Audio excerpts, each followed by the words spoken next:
I'm going to be honest. I know everybody is so freaking confused. We've been asking people until an hour before the game. Oh, so is Napoli and Juventus going to be playing? People that don't watch Serie A, that's not following. Every 10 minutes, it seemed like a new piece of news was coming out. Official statement, unofficial statement. I'm going to try my best to recount what happened in the last 24 hours, and then we will examine it. Okay? Exactly. So yesterday, there was news that Napoli would not be traveling to Torino based off of local health authorities saying Napoli cannot travel to Torino. That was what's being reported. They said, okay, they're not going to go to the game. The game is going to be postponed. A little while after, a couple hours after, it gets reported that no, it was not the health authorities that said not to go. It was Napoli that did not want to go to the game. Juventus post saying, we are taking the field. No matter what happens, we are taking the field. Serie A comes out and says the match is going on as follows. Nobody really knows what's happening. Napoli are still in Naples. They're staying where they're put because, of course, they've had a few coronavirus cases. Zielinski was tested positive. They had just played against Genoa the week prior. Where Elmas was also positive. And Giandomenico Costi. Who's that? One of the collaborators, okay. Part of the staff. Good insight. And they just played Genoa, who had over 14 cases of coronavirus. Where, yes, Napoli, the whole team did not get. They tested negative, but we know that with these tests, sometimes they're days late. Sometimes you need 2-3 tests to be able to test positive. Basically, the situation ended up developing that Juventus took the pitch with no Napoli in sight and are to be awarded. It will be decided on Tuesday if Juventus get the 3 points and with a 1 point deduction for Napoli for not taking the stance. Agnelli obviously gave a little press conference where he spoke a little bit. I'll read his 2 quotes. He said, I spoke to De Laurentiis, who wrote me a message yesterday asking to postpone the match, but I told him Juventus will abide by the rules and regulations set in place that tell us how to behave. If protocol changes, we will accept these changes. This is not the first time a team with positive COVID cases will be playing. That's all we know at this point. We're still waiting for official news. Ludovico, help me digest this a little bit because I'm even confused. It's hard to digest. I mean, leave it up to the Italians to create the drama. But I think we have to go a little bit. This is, again, it's my opinion from reading and listening. I create my own internal mental package analysis. So I think it all started last week, meaning with the Genoa game. Genoa, 2 players from Genoa were found positive. And then they left on Friday. A second round of tests were done. And only those 2 players were positive. They did not go to Naples, and Genoa left for Naples, and they played the game. Now, what really surprised me, and I was thinking about this, Genoa arrives to Naples. We play the first half. Genoa is on the field. They're playing. Napoli is only winning 1-0. Second half, Genoa comes on the pitch, and the team collapses. They get 5 goals. Napoli wins 6-0. Now, here's my question. What happened in the locker room between the first and second half? Did a phone call arrive from Genoa saying, listen, guys, we're in deep trouble here. We have more positives. Now, the team loses 6-0. They get back on the plane. They go back to Genoa. Boom. Now we have 15 positives on Mondays or Tuesday, whenever it was. I don't remember. Now, did Genoa find out about the additional players being positive, players/staff, between the first and second half of the Napoli game? Possible, because the team did not show up. They were physically on the field, but they didn't play. Napoli could have scored even more goals if they wanted to. So this is what it's a little bit. So now Napoli thinks, okay, we have 2 players that are positive. So now we take the second round and we're negative. Those 2 players are going to stay back. We are going to leave. Now, are we going to come back and on Tuesday, based on the second round of tests, we're going to have 12, 13 positives again? That's what I think went through the Napoli organization's mind. That's what they thought about. But now you have a protocol. A protocol says that you must play the game. But I guess in this protocol, there's a loophole. If you don't have I believe it's 10 cases. 10 to 13, then you have to play the game. You have to play the game.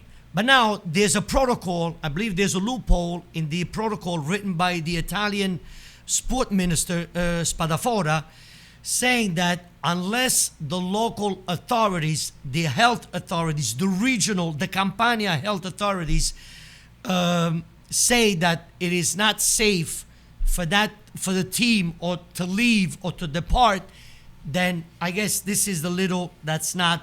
So I guess the Napoli lawyers read through these words, and now Napoli feels comfortable that yes, they're going to be awarded. Juventus will be awarded the 3 points, 3-0 on Tuesday, plus the taking a point away. Deduction. But Napoli feels they could win. The case. They could win in appeal four. based on the authority, because the protocol was signed by every Serie A teams. But I guess they did not read everything about this loophole, that the authorities have this option, have this saying that they can tell a team not to travel and not to go from Napoli to Torino. That's what I think Napoli is basing their defense on, that in appeal they will win based on the medical authorities of the Campania region. Okay, now I want to bring that up. Why do you think they didn't, like, if they really wanted to, they could have went, even though we said Elmas wasn't there, right? We said that Zielinski wasn't there, Insigne was injured. Do you think that's what they were betting on? Be like, okay, maybe we can postpone this another time. We can win the case and have it postponed when we have a full squad healthy. Do you think they played their cards in that way? Well, I think they play their cards because according to what Napoli is saying, that ASL, ASL is the local Campania region health ministry department. Yeah. They stopped the bus from departing, from going to the airport. They were not allowed the team to fly out and arrive in Torino. But now on the other side, Napoli was thinking about the Genoa game. Okay, are we going to go there? And Genoa also had 2 positives, and then come back here on Monday and Tuesday, we have 15 positives. Yeah. That's what I think is really behind it. Now, here's where I want to, and I'm going to take a stand. Was Napoli wrong in not going to Torino? Yes, Napoli was. I think Napoli should have traveled to Torino. But now we don't know what's behind it, if the authorities really stopped Napoli from leaving, or Napoli saying, okay, forget about the authorities. I'm not going to follow your decision. I'm still going to travel. Did Napoli have that option? That's what's not clear now, that you must listen to the local health authorities, or you could say, okay, you gave me your opinion, but I'm still going to catch my plane and I'm going to go. I think Napoli made that mistake that they should have gone. Napoli, the worry started during the week, because they felt that whatever happened to Genoa when they traveled back, it could happen to Napoli and have multiple positives on Monday and Tuesday. That's what I really think is behind it. Now we need Now we need to fix this protocol that the sport minister wrote. It needs to be more binded. It needs to be more foolproof, bulletproof. That there's no more loopholes that the medical authorities can prevent a team from traveling south to north or north to north to south.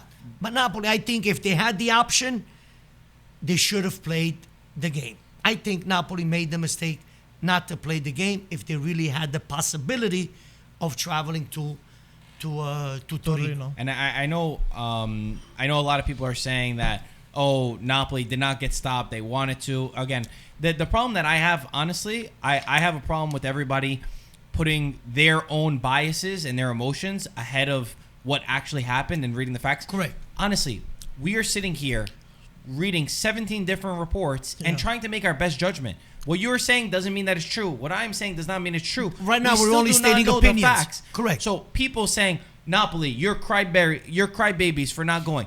But you also have to take the health into consideration of Napoli, where you're not saying just like you said, maybe they don't want to come back with 14 cases. Everybody's immediately thinking, oh, they just don't want to play the game. But there's a lot more that goes into this situation that's more complex. Just because one team played, and I understand that it's a protocol, but if you don't agree with the protocol, or if there's a loophole around the protocol, I don't think there's any right or wrong. That's the thing. I don't think that there's any right or wrong. If Napoli feel a certain way, they're entitled to say, hey, we don't think it's a good idea to go because we just had this situation with Genoa where 15 people were tested positive. We don't think it's a smart idea to go. And I think that should be a conversation that's had. And I think that, I know everybody wants to talk about this 3-0 on paper.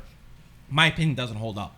I don't think there's any way that 3-0 Juventus are going to win this game 3-0 That's what I think also. I mean, on Tuesday. would a Serie A team really not travel and lose 4 points? Yeah, what it makes sense. No. And you thinking, I don't know, it's hard to think. So now, based on the protocol that was written prior to the start of the Serie A by the minister Spadafora of the Italian sports minister that everyone signed, okay, the judge is going to read that and going to say, okay, Juventus, you win 3-0. Now here comes the appeal.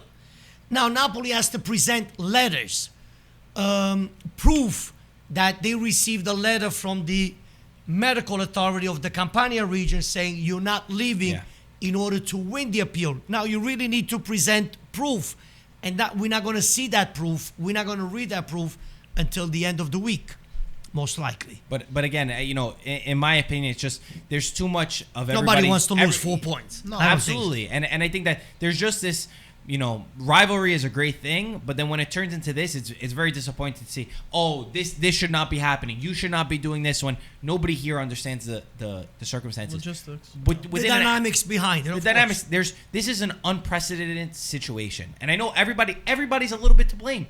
Juventus, I'm sure you're to blame. Napoli, I'm sure you're a little bit to blame. Serie A, I'm sure you're a little bit to blame too. Everybody is, but we've never been through something like this. There are problems that are going to occur. And while I do agree that things should have been handled better, to me, in my opinion, it's embarrassing to see a team take the field just to get the 3 points in this situation where this should have been dealt with on that. It shouldn't have to get to the point where Juventus have to take the field to win 3 points. How is it not that there's a conversation between Napoli and Juventus?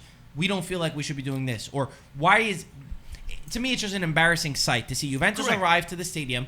And I'm not saying embarrassing from whatever side. It's just, as a whole, it doesn't look good on us that Juventus arrived to an empty stadium. It's not a good image for Serie A in general. It's not. And that's my perspective. I do not like to see that. I'm disappointed in all of us, Juventus, Serie A, and Napoli, for not being able to find the solution to not have to see this. Because it's a bad look. And I don't like hearing from people from other leagues. Like, Juventus arrived at a stadium empty, took the field, got the 3 points. Yeah, the refs were there. It's not nice. They stepped on the field. This is not how things should be done. And I understand it's unprecedented times. We're all learning. We're all trying to learn from the protocols, adjust them, make mistakes. But let's not try to bash everybody. And you did this, 100%. You did this, you did this. Because we don't understand the dynamics of the situation. Correct. It's not an image that we want to bring outside of Italy. Exactly. That for the Serie A, that it only happens in Serie A. The drama that only happens in Serie A. Yeah. It's also multiple parties can be right. Napoli could be right for not wanting, even if they're against whatever the protocol was. They're also right for saying we don't care about the protocol. We want to keep the health of our players safe. Right. Juventus is also right, saying, "All right, we're listening to the protocol, but we're following the league. We're following the protocol that was signed by we have a protocol from UEFA. So they're all right. They're all right, and they're all wrong in their own ways. It's not that one is a devil and the other one is trying to force it. Yeah. It's a little bit more complicated than that. Napoli feels confident they can win in appeal based on this." On this loophole. And now let's hope that this incident happened, this protocol originally written prior to the start of the season, it will actually be fixed and will be bulletproof. So now you're not going to have incidents like this happening again throughout the season. Absolutely. But like Marco just said, the health of the population, the health of the people comes first. But in this case, it's the business that comes first. And again, and not the health of the. I see a lot of Juventus fans in the comments very upset with us with the way that we're describing this, and I think that it's a little misconstrued. We're not saying that Juventus should not have taken the field. Technically, they have every right. And I'm not saying that Napoli was right in not taking the field. Exactly. I'm also saying Napoli, I think they should have traveled to Torino if they had the possibility and not to listen to the local medical authorities. But that we don't know yet. I think we have to wait until the appeal, when the proof comes out in court or the judge, and to make the decision and reverse the situation, if that's going to happen. And again, I'm not saying that Juventus was wrong in taking the field. Technically, they followed every protocol. What the protocol said, absolutely, they followed it. They took the field. They did it. What else do you want them to do in that sense? And I just say the refs showed up. From a bigger perspective, I think that we could have done better. It's not Juventus could have done better. Napoli could have done better. I think we as a whole could have done better in this situation. It was a little disappointing to see, but again, unprecedented times. I understand that mistakes will happen. these kind of situations, they're now let's unfortunate. bulletproof this protocol so it doesn't happen again in the future. But again, I repeat, it's weird what happened the Genoa-Napoli game. I find that really it's too many questions in my head that I still cannot answer. It was like a different team that played on the field the second half. Right? They never played. Then you go back. I mean, you're negative on. Well, we're not doctors here. We're just discussing soccer. But if you take a test today, and you're negative, but you take it tomorrow and you're positive. You're positive 3-4 days later. Yes, I understand. 80% of the people of these players, they don't show symptoms. But they still go home to families, children, and you can parents. They're not in a bubble. They're not in a bubble. They're not. They went home. Yes, the Napoli players regular went life home. Still, yeah.